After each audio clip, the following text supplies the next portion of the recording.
it started coming to a head again, so I ጨካኙ ኬምፐርና የቤተሰቡ ምስቅልቅል። ኤድመንድ ኬምፐር ገና በልጅነቱ እጅግ ከፍተኛ የሆነ የማሰብ ችሎታ የነበረው ቢሆንም አስተዳደጉ ግን በጭካኔ የተሞላ ነበር። በተለይም ከእናቱ ጋር የነበረው ግንኙነት እጅግ መጥፎ ነበር። እናቱ በልጅነቱ በጨለማ ክፍል ውስጥ ታስረው ነበር። ይህም በውስጡ ከፍተኛ ጥላቻን አሳደረ። ገና በ15 ዓመቱ የመጀመሪያውን አስደንጋጭ ወንጀል ፈጸመ። የገዛ አያቶቹን በጥይት ገደለ። በወቅቱ በነበረው የህግ አሰራር በአእምሮ ህመም ምክንያት ተይዞ ወደ ሕክምና ተቋም ተላከ።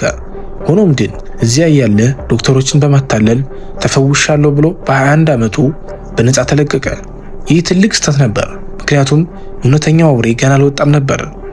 ከእስር እንደወጣ በ1970ዎቹ መጀመሪያ ላይ ኬምፐር በካሊፎርኒያ ግዛት ውስጥ የሚገኙ የዩኒቨርሲቲ ተማሪዎችን ማደን ጀመረ።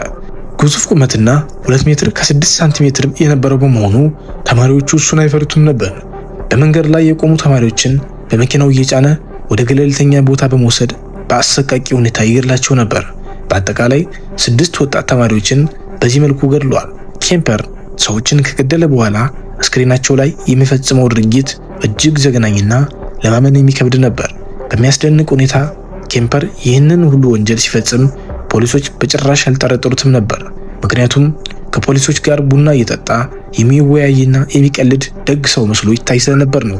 የኬምፐር ጥላቻ መጨረሻው ላይ የደረሰው የገዛ እናቱን በገደለበት ምሽት ነበር። እናቱን ከገደለ በኋላ የእናቱን የቅርብ ጓደኛውን ገደለ። ይህንን ካደረገ በኋላ ከእንግዲህ የሚቀረኝ የለም ብሎ በማሰብ ራሱ ለፖሊስ ደውሎ እጁን ሰጠ። መጀመሪያ ላይ ፖሊሶቹ ኬምፐር እየቀለደ ነው ብሎ አላመኑትም ነበር።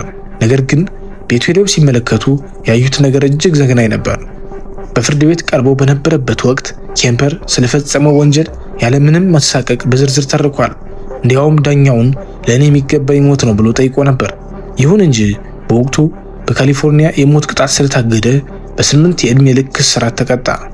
ዛሬም ድረስ በእስር ቤት የሚገኘው ኬምፐር የሰው ልጅ አእምሮ እስከምን ድረስ ሊጨክን እንደሚችል እንደ ትልቅ ማሳያ ተደርጎ ይጠቀሳል። ለቻናላችን አዲስ ከሆናችሁ ሰብስክራይብ በማድረግ ቤተሰብ ሁኑ።